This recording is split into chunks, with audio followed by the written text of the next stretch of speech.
¿Qué te dice Jesús hoy en el Evangelio? El Evangelio de hoy está tomado de San Mateo, capítulo 1, versículos del 1 al 17.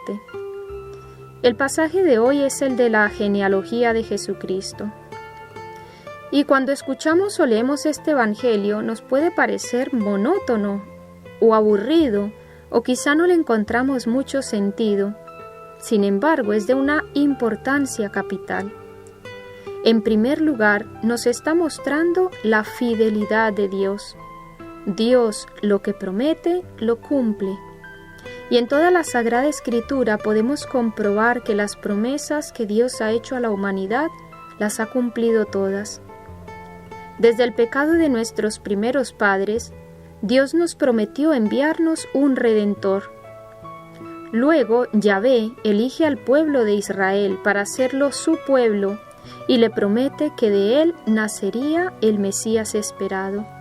Y este pasaje de la genealogía de Jesucristo es para demostrarnos que efectivamente el Mesías, el Hijo de Dios, nació verdaderamente de Abraham según se lo había jurado. Por eso, hermanos, esto debe darnos una confianza muy grande en nuestra vida. Los hombres nos podrán fallar y decepcionar, pero Dios nunca nos fallará ni nos decepcionará. Y todo lo que nosotros esperemos de Él, eso conseguiremos. Muchas veces no conseguimos las cosas o no vemos milagros en nuestras vidas, no porque Dios no pueda o no quiera hacerlos, sino porque yo no confío suficientemente en Él y esa falta de confianza le ata las manos a Dios. Y veamos cómo nuestras razones para desconfiar de Dios no tienen absolutamente ningún fundamento.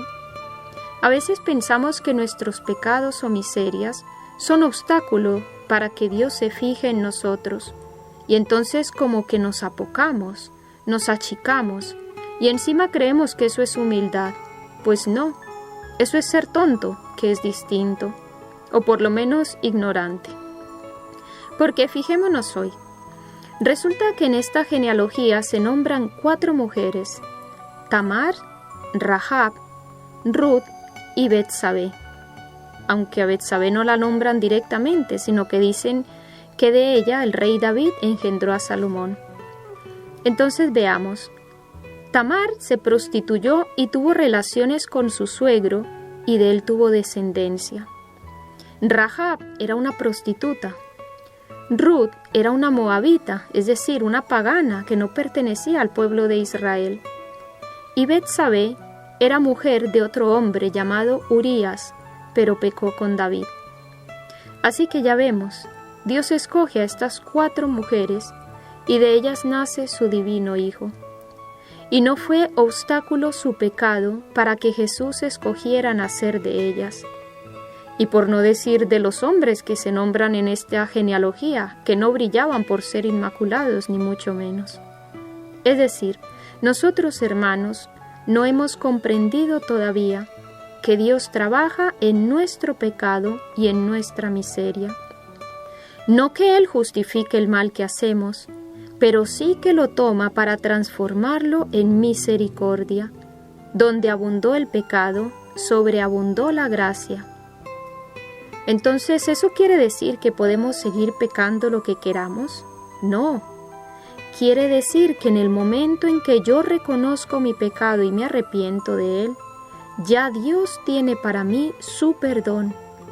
Y encima está dispuesto a trabajar con mi pecado para santificarme si yo le dejo obrar. Pongo ejemplos concretos. Supongamos que soy una persona muy impaciente e irascible. Si yo me humillo ante Dios, Él me perdona y encima puede utilizar esa humillación mía para hacerme más humilde, más comprensivo con los demás, etc. Otro ejemplo. ¿Cuántas personas que han caído, por ejemplo, en el vicio o en un pecado grave, y cuando se arrepienten se dan cuenta de que si no hubiera sido por esa caída que tuvieron, nunca hubieran conocido al Señor? En conclusión, hermanos, lo único que cierra las puertas a Dios es que yo voluntariamente no quiera darle entrada en mi corazón.